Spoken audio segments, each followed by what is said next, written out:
1 2 3। अभी तक हम लोग संक्रामक रोग देख रहे थे कि कैसे एक व्यक्ति से दूसरे व्यक्ति में ये फैल जाता है। अब हम लोग देखेंगे असंक्रामक रोग। असंक्रामक रोग यानी जो किसी रोगी व्यक्ति से किसी स्वस्थ व्यक्ति में नहीं फैलता है। ये जो है हमारे शरीर के अंदर की प्रक्रिया में जो है कोई गड़बड़ी उत्पन्न हो जाती है, कोई रुकावट उत्पन्न हो जाती है, जिसके कारण रोग होता है। यानी कोई संक्रमित व्यक्ति से होने वाला ये रोग नहीं है, ऐसा रोग असंक्रामक रोग कहलाता है। ये कुछ विशिष्ट कारण से उस व्यक्ति के अंदर उत्पन्न होता है। तो उसमें हम लोगों ने उदाहरण देखा था, सबसे पहला देखा था मधुमेह या डायबिटीज देखा था, फिर उसके बाद हृदय रोग देखा था, फिर कर्क रोग देखा था। तो आज हम लोग इन रोगों के बारे में विस्तार से देखेंगे। सबसे पहले देख रहे हैं कर्क रोग। कर्क रोग यानी क्या? कैंसर, असंक्रामक रोग। हमने सबसे पहले एक सारणी बनाई थी, उसमें हम लोग असंक्रामक रोग के उदाहरण में देखा था। सबसे पहला हम लोग देख रहे हैं अब कर्क रोग या कैंसर।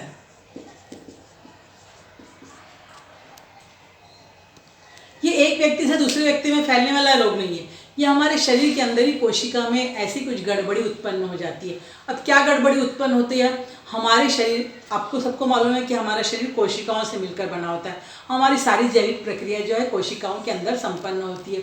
तो ये कोशिकाओं में अनियंत्रित यानी इतनी वृद्धि होने लग जाती है, अनियंत्रित, जहाँ पर हम लोग रोक भी नहीं सकते, ऐसी अनियंत्रित वृद्धि जो है होने लग जाती है। और ये अनियंत्रित वृद्धि ही जो है कर्क रोग का कारण बनती है। और इसी कर्क रोग में वो जब कोशिकाएं वृद्धि करती है तो कोशिकाओं का एक समूह बन जाता है, जिसको हम लोग क्या कहते हैं? गांठ या ट्यूमर कहते हैं। तो हम लोग बोलते हैं ना कि यहाँ पर गांठ उत्पन्न हो गई है, ट्यूमर हो गया, या छाती में स्तन में हम लोग देखते हैं वहाँ पर उत्पन्न हो गया, या किसी को ब्रेन कैंसर रहता है तो उसके सिर के अंदर जो है गांठ उत्पन्न हो जाती है, ट्यूमर उत्पन्न हो जाती है। तो ये ट्यूमर, ये गांठ क्या है? कोशिका वहाँ पर वृद्धि करती है, वृद्धि करके वहाँ पर एक गांठ का निर्माण कर देती है, उसको हम लोग बोलते हैं कर्क रोग। तो इस कर्क रोग में जो है ये ज़्यादा करके कहाँ किसका किसका होता है, कौन कौन सा कैंसर होता है? आप लोग को मालूम है तंबाकू पान खाने वाले लोगों को जो है ज़्यादा करके मुंह का कैंसर हो जाता है। हाँ, सिगरेट वगैरह, बीड़ी वगैरह पीने वाले लोगों को, उनको फेफड़ों का कैंसर हो जाता है। हाँ, जो मिश्री वगैरह रगड़ते हैं उनको भी मुंह का, फेफड़ों का कैंसर होता है।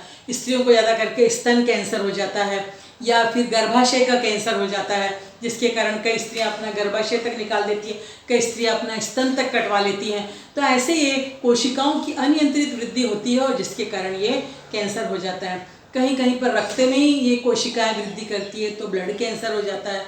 कहीं पर मस्तिष्क में जो कोशिकाएं वृद्धि करती है अनियंत्रित, जिसके कारण ब्रेन कैंसर या मस्तिष्क का गांठ हो जाती है। तो ये इस प्रकार की कर्क रोग है। अब इसका कारण क्या है? अधिक मात्रा में, अभी मैंने बताया, जैसे कुछ लोग तंबाकू, गुटखा वगैरह खाते हैं, धूम्रपान करते हैं, मद्यपान, शराब वगैरह पीते हैं, ऐसे व्यक्तियों के आहार में जो है तंतुमय पदार्थ, हाँ, तंतुमय पदार्थ यानी फल और सब्जियों में से रेशेदार पदार्थ पाए जाते हैं, इनके समावेश नहीं होता है। ऐसे व्यक्तियों को ज़्यादा करके ये कैंसर होने की संभावना होती है। उसी प्रकार कई व्यक्ति जो है जंक फूड ज़्यादा खाते हैं। अब जंक फूड जो आप लोगों को सबसे ज़्यादा पसंद है ना, वड़ा पाव, पिज्ज़ा, ऐसे सारे जो फूड जो है खाते हैं, उनको भी जो है, या फिर कुछ कलरफुल मिठाइयाँ खाते हैं, जिससे भी जो है रंग, हमारे केमिकल हमारे शरीर में प्रवेश करता है। या आजकल सब्जियाँ देखते हैं आप, कितनी रसायन पदार्थ युक्त आ रही हैं। हाँ, इंजेक्शन दे के लौकी रातों रात बड़ी हो जाती है, छोटा सा फल है उसको रातों रात बड़ा कर देते हैं, केला है, कच्चा केला, उसको इंजेक्शन देके पका देते हैं। तो ये सारे सबसे जो है कैंसर रोग होने की संभावना हो जाती है। अब इसका लक्षण क्या है? सबसे पहला लक्षण क्या है? खांसी, दीर्घकालीन खांसी, बहुत दिनों तक इसकी खांसी जो है हम लोगों को बनी रहती है। कितनी भी औषधियों के द्वारा ये खांसी जाती नहीं रहती है। आवाज़ में हमारे परिवर्तन हो जाता है, साथ ही साथ गले में जो है दर्द रहता है, एकदम बोलने के लिए हम लोगों को तकलीफ होती है। ये हम लोगों का कैंसर का पहला लक्षण है। दूसरा क्या है? उपचार करने पर भी ये ठीक नहीं होता है, और जहाँ पर भी वो गांठ होती है वहाँ पर सूजन आ जाती है और वहाँ पर दर्द बना रहता है। स्तन में गांठ निर्माण होने लग जाती है, और साथ ही साथ हम लोग का वजन जो है अकारणी, बिना कारणी जो है बढ़ने लग जाता है। ये क्या है? हमारे कैंसर के लक्षण हैं। तो इसके लिए हम लोगों को ऐसा क्या उपचार करें कि हम लोग इसको दूर कर सकते हैं। तो आप लोगों ने सुना भी होगा, आपके आसपास यदि कैंसर पेशेंट रहता है तो उसमें आपने देखा होगा कि कर्क रोगों के लिए निदान के लिए केमोथेरेपी आपने सुनी होगी कि केमोथेरेपी यानी रासायनिक थेरेपी, रसायन की थेरेपी की जाती है। तो ये केमोथेरेपी से यानी उसमें केमिकल भेजा जाता है। दूसरा है रेडियोथेरेपी यानी उसमें जो रेडिएशन थेरेपी जिसके कारण किरणें जो है शरीर में, जैसे स्तन में यदि गांठ है तो किरण भेजकर उसको वहाँ पर जलाया जाता है, उस गांठ को करते हैं। तो ये सबसे जो है इतनी गर्मी शरीर में उत्पन्न होती है कि वो जो रोगी रहता है उस रोग इसको सहन नहीं कर पाता है। उसी प्रकार शल्य चिकित्सा यानी सर्जरी के द्वारा उस गांठ को निकाला जाता है। फिर रोबोटिक सर्जरी होती है और दूसरी सर्जरी होती है कि थोड़ा सा भी अंश उसमें बचा ना है वो किया जाता है।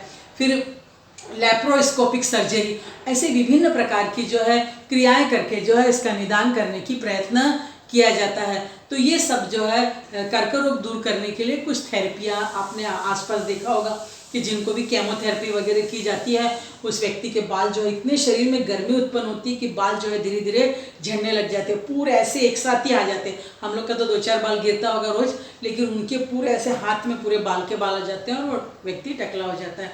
तो इस प्रकार जो है उनके शरीर में गर्मी बढ़ने लग जाती है और वो सहन नहीं कर पाता है। इसलिए यदि हम लोग को ऐसा कभी भगवान करे ना हो लेकिन होता है तो ये सारे उपचार करने से अच्छा है कि कुछ आयुर्वेदिक इलाज किया जाए, क्योंकि केमोथेरेपी और रेडिएशन जो थेरेपी होती है उससे शरीर में बहुत ही उष्णता उत्पन्न होती है। व्यक्ति तो मरने ही वाला है, हमको मालूम ही है, तो लेकिन इतना कष्ट सहन करके हम लोग क्यों मरे।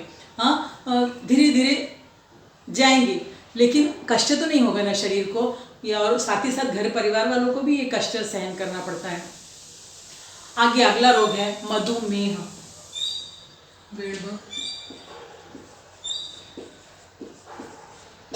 या डायबिटीज।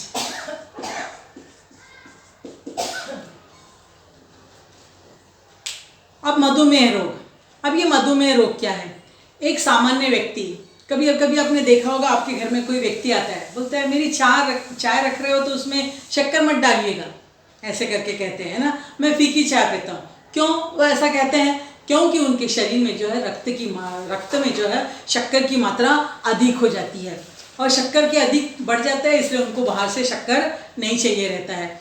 तो उसको कहते हैं डायबिटीज या मधुमेह। ऐसा क्यों होता है? आपको मालूम है, हम लोगों ने पाचन संस्थान पढ़े होंगे, उस समय हमारा भोजन देखो मुख से हमारे ग्रसनी से होते हुए आमाशय में जाता है, और जब आमाशय में भोजन जाता है, इस प्रकार आमाशय में भोजन जाता है तो उसके बाद यहाँ पर छोटी आंत में जाता है। वहाँ पर आपने देखा होगा आमाशय और छोटी आंत के पहले एक हमारे शरीर में ऐसे पत्ती जैसी रचना होती है ना, इसको कहते हैं क्या?